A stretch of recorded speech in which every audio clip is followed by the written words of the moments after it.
Muling nagpulong ang Interagency Council Against Trafficking kasama sina Vice Presidente Jejo Marbinay at iba pang pinuno ng ilang ahensya ng gobyerno.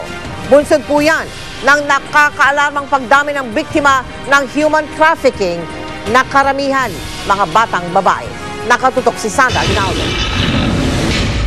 Sa ulat ni DSWD Secretary Dinky Soliman sa Interagency Council Against Trafficking, sinabi nitong taon-taon, pataas ng pataas ang bilang ng mga kaso ng human trafficking na inaaksyonan ng DSWD. Noong 2010, pumalo ito sa mahigit 700 kaso ng human trafficking, karamihan sa mga biktima, mga batang babae. Nakakaalarma na talaga ang sitwasyon ng human trafficking, lalo na ng mga bata at saka kababaihan. Malaking bahagi ng dahilan ng mga magulang ay yung kahirapan. Ayon sa United Nations, ang human trafficking ay ang recruitment o transportation ng tao sa pamamagitan ng pagbabanta, pamimilit, panloloko o kaya'y pagbibigay ng pera para makuha ang pahintulot ng taong may kontrol sa biktima.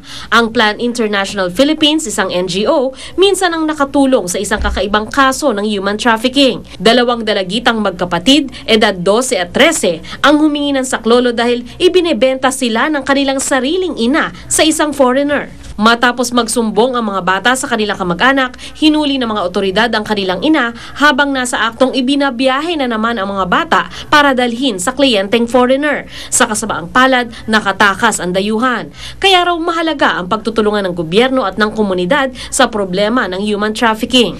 Huwag ho tayong padalos-dalos na magpadala ng ating maanak kahit kamag-anak natin kung di po natin alam kung ano talaga ang detalye ng trabaho. Lalong-lalo na po kung bata pa po yung pasasama nyo, samahan nyo. Sa bawat tagumpay laban sa mga mapagsamantala, may mga biktimang napapalaya, gaya ng mga batang pwede na muling mangarap ng magandang kinabukasan.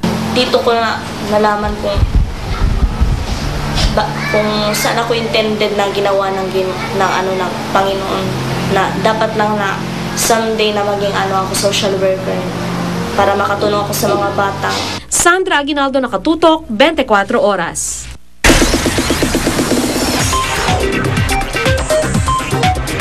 Chika Minute! Excited na sina Marian Rivera at Glyza De Castro sa pagpapalabas sa Lunes ng kauna-unahang epic serye sa Philippine TV, ang Amaya. Paano naman kaya nila kinaya ang mga eksena kasama ang mga ahas? Makichika tayo kay Kata Tibayan. Napabilib si Direk Mac Alejandre sa dedikasyon ni Marian Rivera sa pagganap niya bilang Amaya. Pati sa mga eksenang may kasamang mga ahas, hindi iniinda ni Marian at tila napaamo pa nga raw niya ang ahas. Ako takot sa ahas eh. Malayo ako sa set pag may ahas. At ang instruction ko lagi, wala may ahas. Kasi takot ako sa ahas. Siya hindi. Sa mga outtakes makikita nyo, ilang ahas na nahawakan niya dito? Tatlong ahas lang nahawakan niya. Ang karakter na Amaya ay may kakambal na ahas, kaya mahalaga ang mga eksenang kasama niya ang mga ito. Ahas, in fairness sa kanya, nagkakaintindihan kami. Nakita niyo may eksena na kausap ko siya, na talaga nakatingin siya sa akin kasi yung ahas na yon, bago pa ako mag-take, kinukuha ko na siya. Kumbaga, talagang hinahawakan ko na, talagang pinapapulupot ko na siya sa akin para masanay. Si Glyza De Castro nagaganap bilang kapatid na prinsesa ni Amaya. Paano kaya ang paghahanda na maka-eksena ang mga ahas? Kapag nandun na ako sa moment na yun, ayoko na lang nang isipin. Yung ma-overcome mo yung fear mo. So baka kailangan talaga. Katatibayan, updated sa showbiz happenings.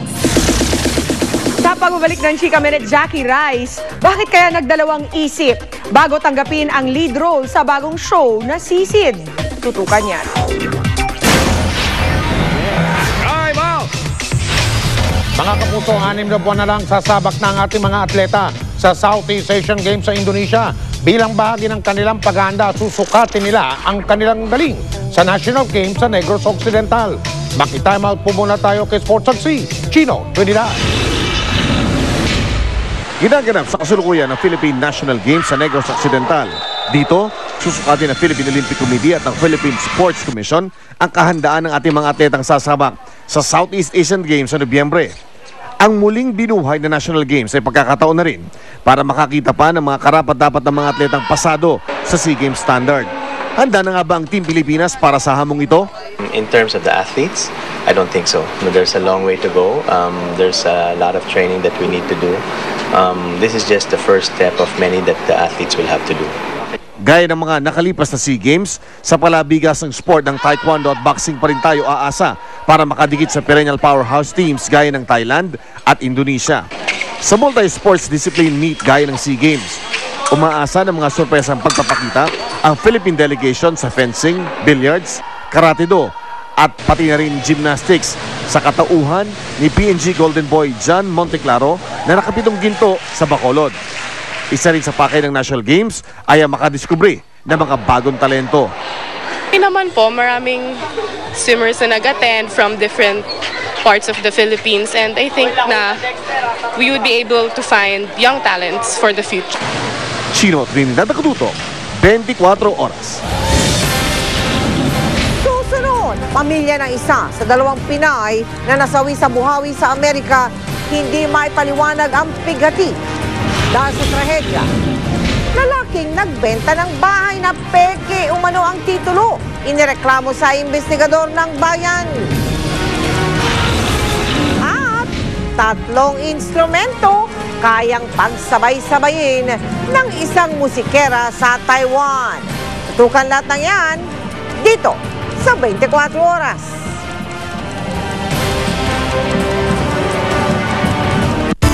Ang time out na ito ay hatid sa inyo ng Summit Natural